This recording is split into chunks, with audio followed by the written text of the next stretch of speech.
Hey, welcome to Beyond Organic Wine. Thanks so much for listening. I'm Adam Huss, coming to you from beautiful Spencer, New York. Beautiful Spencer, New York is just next door to beautiful Van Etten, New York. They're kind of like sister villages in what is known as upstate New York's southern tier, just below the Finger Lakes region, and just north of the endless mountains of Pennsylvania. It's a special and I think magical place on the border of the original territories of the Onondaga and Cayuga nations of the Haudenosaunee Confederacy, the oldest living democracy in the world. The ideas, principles, and values of this democracy were the inspiration that led to what European scholars began calling the Enlightenment and ultimately led to the revolutions and rise of modern Western egalitarian ideals and democratic nations, and that led ultimately to the democracy that took this territory by force from the Haudenosaunee to become part of the United States. If you want to get into the deep history of the USA, research the Sullivan Expedition, with which George Washington ordered the, quote, total destruction and devastation of the Haudenosaunee settlements in what is now the state of New York. This history of violence gives context and understanding to my ability to, quote, own property in this land and, quote, farm it. It shapes the work of regeneration that we have before us as people who seek to heal the land. It reminds us that this work is bigger than just growing soil plant communities. Many of the forests that I see when I look out my window did not exist 60 years ago. The hills had been cleared to make pasture for cows and other grazing animals, and the timber used for charcoal and building houses, building the East Coast cities. And before European settlers clear-cut these forests like they were skinning a slaughtered beast, the ground was soaked with the blood of the people who had called it home for millennia, and who still call it home. How could this history not affect how and what I grow here? How could it not affect who I am and how I think about wine? My guest for this episode is Autumn Stoscheck of Eve's Cidery in beautiful Van Etten, New York. I drove over to the cidery to sit outside as evening descended and have a conversation with Autumn about this culture of wine and cider as we practice it here in the U.S. in our unique context. If you don't know Autumn, I'll link to the episode I recorded with her and her partner Ezra Sherman that was inspired by one of their ciders that changed my life. It was a haunting, sparkling perry, wild foraged entirely from a single feral tree in the Finger Lakes National Forest. And it made me rethink everything I thought I understood about terroir, my definition of wine, representing place and history through a fermented beverage, and what cider could be. The amazing thing is that Autumn has made ciders like this for 25 years now. And when she first got her New York wine and cider license at the age of 21, virtually no one was making this kind of cider. She talks a bit about this history, the rebirth of local craft cider that she helped build. And we talk about many of the lessons she's learned along the way. Autumn is a natural mentor, has offered guidance to many getting their start in cider, and hires interns most years to learn what it is really like to be a better than organic apple and pear grower and cider maker. But this isn't a winemaking episode, like the first time we talked on the record. In this conversation, we examine the deep connections of our culture and our horticulture, and how this shapes how we grow and define wine. Do specific varieties need to be part of what we value in our wine culture? What are the consequences agriculturally and ecologically for these kinds of values? What actually is culture, and what are the realities of our current approaches to both cider and wine? There are some interesting differences of perspective that result from our different specialties, me with a focus on grapes and Autumn with a focus on apples and pears, and this leads to a fun debate at times. And we tasted 3 very different and very special ciders that Autumn made, and hear her tell the stories that just happen to perfectly enrich the discussion. There is so much in this conversation, and even the ambient background sounds tell a story as the night descends and the birds and other creatures transition to the nocturnal shift. The entirety of this episode is available for paid subscribers to the Beyond Organic Wine Substack only. If you are not a paid subscriber, you will only get to hear about the first third of this conversation. But if you'd like to subscribe, you can easily do that at beyondorganicwine.substack.com. Thank you so much. Enjoy. I mean, sometimes intentionally where, the whole point was I gathered a few people together in LA and I was like, I want you guys to try these things because these are some of the most unique things that I've had in a while. And everybody was also encouraged to bring a special bottle that was like kind of their favorite of the year. And then I poured this traditional method sparkling prickly pear wine from Texas, which like was a one and done thing and never will exist again by that producer because he closed his winery in December. Right when I submitted my book, including him as the ultimate chapter. Oh no! It still applies. It still applies. But like, I was just like, oh. I mean, it's like everything he did was so wonderful. But he, it's just like, yeah, he was like, he's like in a small town, and he's like, I'm asking these people who don't have a lot of money to give me their money, and he's like, I'd rather bring money into the community with a different kind of business. And he's like, I mean, he loved what he was doing, and it wasn't because it wasn't making him money. It just was like not the way that he wanted to operate a business anymore in his community. So it was kind of cool, the decision making that went behind it. But yeah, I mean, everything he made was from stuff that just grew wild. Like, so he had no planting costs, no management costs, no any kind of farming costs. It was all just like foraging on his family ranch and like maybe one other ranch when he got a little bit bigger, and then winemaking stuff. Yeah, it was really cool. Anyway, and he made the sparkling prickly pear that was my thing for that one. Cool. So what are we trying? Okay, I just brought 3 separate things because Yeah. I figured we were having this conversation. Yeah. So that are like really, really like different. Oh, great. So we don't have to open this, but I brought it just in case. This is actually from 2020. Okay. I don't know. Oh. Yeah, we can I'm see how it's excited. going. Let's start But with that. this is all Unless you- wild fruit that's foraged. I'm excited.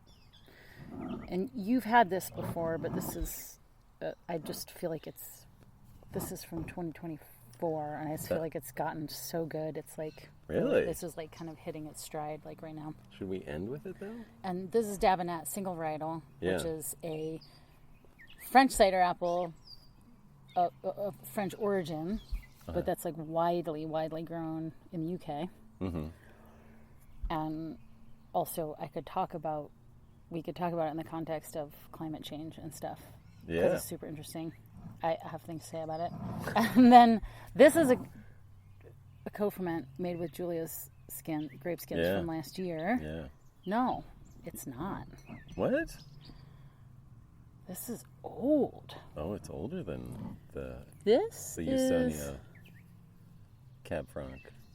I might have to look up the Spanish. Uh-oh. I know. No, it might be from... Usonia? I'm not sure. It's either from Damiani. The annoying thing about TTB is that you cannot. Give provenance. Once you co-ferment. Once you're out of grape territory and out of the aviator, or whatever, and you definitely can't say the variety that it is or where it's from or whatever. So now I'm like, I need to look at no, I can't look at the label. Fuck. Well, But it's either from Damiani or from Usonia. I can't remember. And just to have the conversation about like what is wine, I guess, or what is cider, or Right. like what is any of it. and So, I'm going to bring up something else about it, too. Okay, well, where do you want to start? well, it doesn't matter. Let's do really. that one. Okay. With wild crab. And aged. Yeah. This is just it's fermented with wild yeast. It's uninoculated and then bottled before the primary fermentation finished, like pet nat style. I mean, that works for me. I really like it.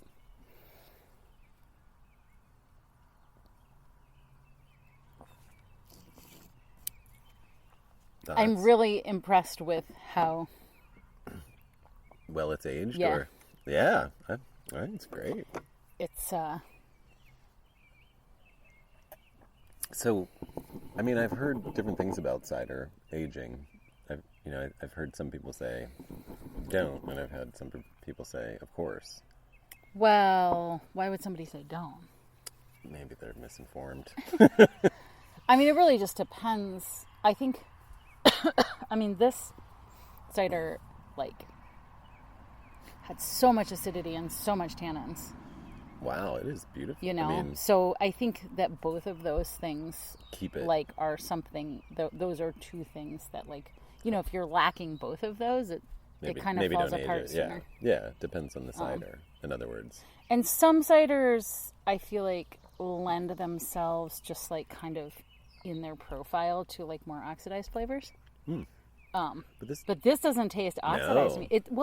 It's interesting because it has, I think I wrote on here for tasting notes when we bottled it, cranberry sweet corn and lemon pith. And it's that like, I mean, there are hints of all those for sure. You're so good with the notes. It's crazy. Yeah, it's interesting, but to me it's has more of like you know, like those dried, like, sweet cherries that were in the old fashioned that Jake made, that are like brandy soaked, you know, kind of. Like so that I think that's like the oxidization like characteristic, but I like that. Mm-hmm. It seems like a cool thing. Yeah, this is really, really good. Let me ask you. Yeah. How do you pronounce your last name? It's pronounced Stoscheck. And that's how you pronounce it? Well, as opposed to what? I was like, how do you pronounce it? And you're like, well, it's pronounced. So I thought maybe you had a different way than like the traditional Stoscheck. I mean, like if you were going to pronounce it phonetically, it would be Stoscheck, but like the S is silent. The S is... But I don't actually know because, you know,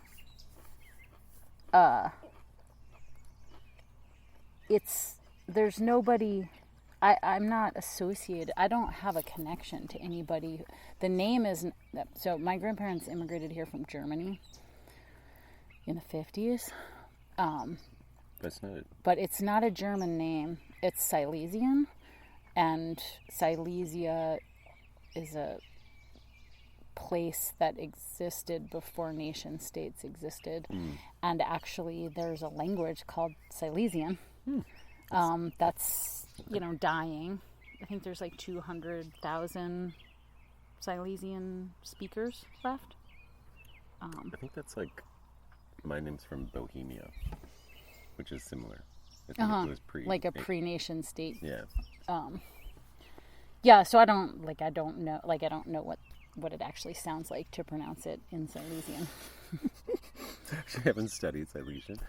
Silesian. Okay, so when did you start making cider?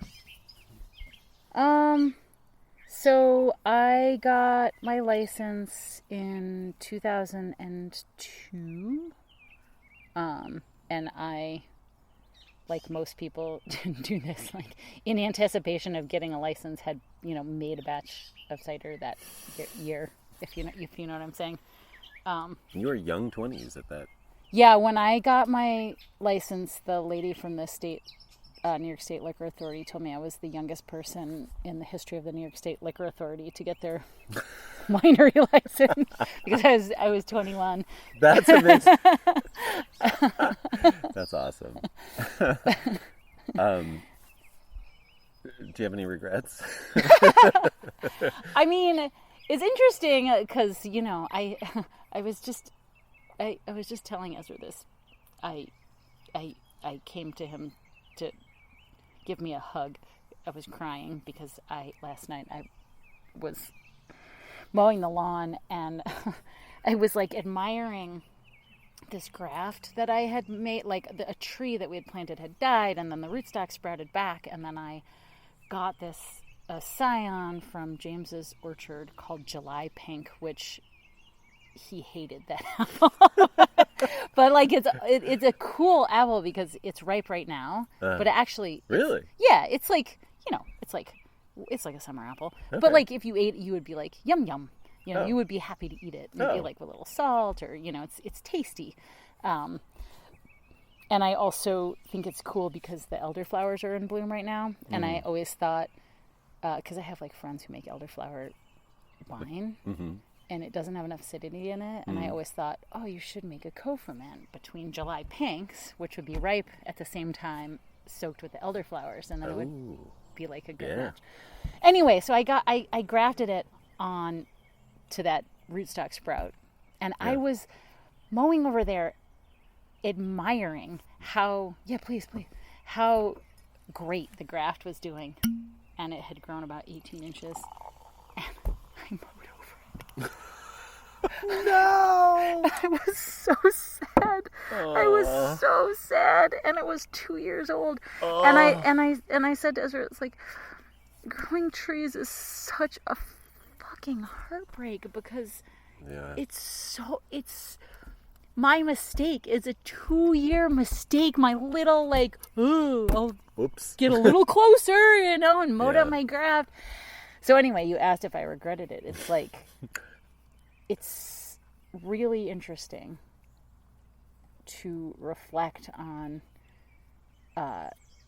getting involved in a project that is so much like it's on a different time scale than like a human lifespan. And I'm especially like being in my mid 40s now and realizing, oh, you know, like things I plant now, like, is there like, I'm going to be 60, I'm going to be 70, like, you know, it's kind of, that's going to happen quick. very humbling. And so I don't know what to say about it, but you know, you live your life and your life goes and then you'll be done. And like having regrets, I don't know, like it might be the thing that happens to you when you're like on your deathbed and you're like, oh, this is really happening, you know, but for now I just keep like plugging away, you know. Just keep planting. Exactly. I keep Grafting planting and grafting. Exactly. I can't stop. Well, I mean, that might be a good segue for just jumping right into like the idea of you're participating in something bigger than yourself.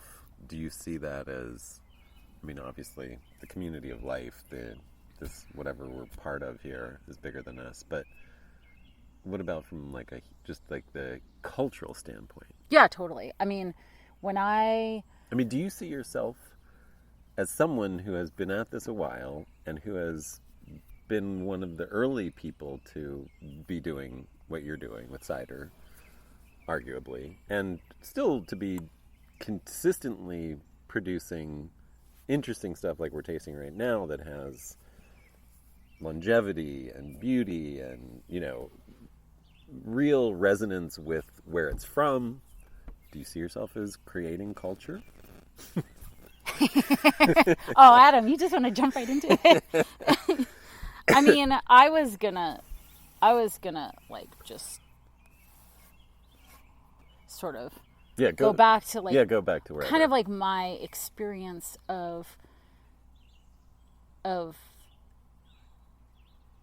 kind of I was like really, really just deeply fortunate to be brought along and brought into apple growing by my mentor James, and through him, you know, like his father, James Sr., Dr. Cummins, who actually I just got word recently passed. But I would say, like, growing up, I always felt so I felt like, oh, I like got born into the wrong time, or I just felt like so unconnected to anything, like, you know, and I felt really cultureless, like really like, you know, just my my dad's family, like their entire goal was just like to completely assimilate as quickly as possible. And my mom's family, you know, my mom grew up in like 1950s Long Island suburbia, and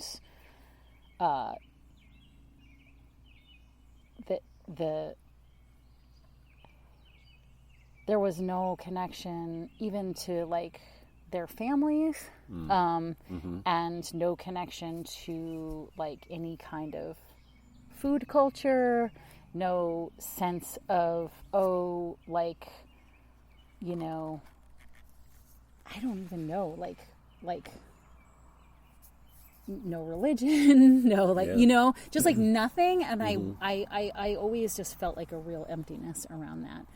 And when I met James, I quickly started to realize like I was getting let into like this world that was like a hand-me-down, like an heirloom. You know, it was something. James was a 7th generation orchardist, so he had this very like old school like apple culture and all the little things that like come with it, you know. And I, at the time, it like was, I felt like just, you know, like this is actually something I can like devote myself to, because it's like a real thing. I don't know how to describe it, but like it felt worthy of like a purposeful life. And I think now I see how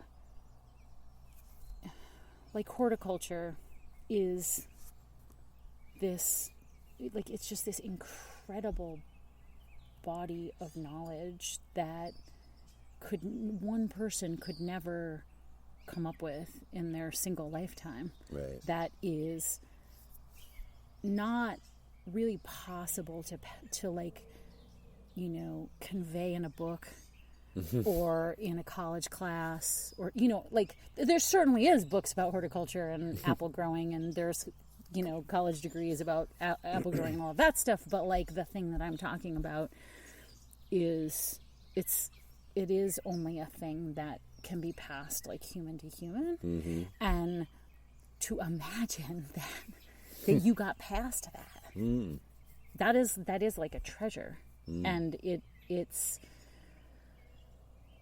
really like kind of thrilling to me, I think, to be a part of it and think of like being part of like this something, you know, that is like like a different type of time. You know, than I think a lot of how we typically sort of see ourselves is like, this is about me and my lifetime, and everything happens on that scale. And this is something that, you know, we can nurture and pass on and be a part of and like treasure like together and build. And I think that gets to your point of like creating culture, which is that like I think that when I think about like what is culture, I think it's like what people do with their everyday. It's what they do every day together. And we have so little togetherness these days. And so obviously, you know, you're a person. You're the only you that will ever live. And so that's your contribution. Your contribution is like you living your life in the context of this, whatever it is, you know, like how we have culture around food. It's you and how you eat and how you cook and where you get your food and the people you eat it with and your little habits and practices around like eating and cooking and preparing your food. And I think the same thing is true for apple growing. I have so many questions. Thank you for listening. The rest of this special interview is available for paid subscribers only. Beyond Organic Wine is entirely listener supported, and subscribers to the Beyond Organic Wine Substack get access to all content. Thank you to those of you who subscribe and make Beyond Organic Wine possible. And a big thanks to Colden Pro and the rest of the community of life that makes the opening and closing music possible.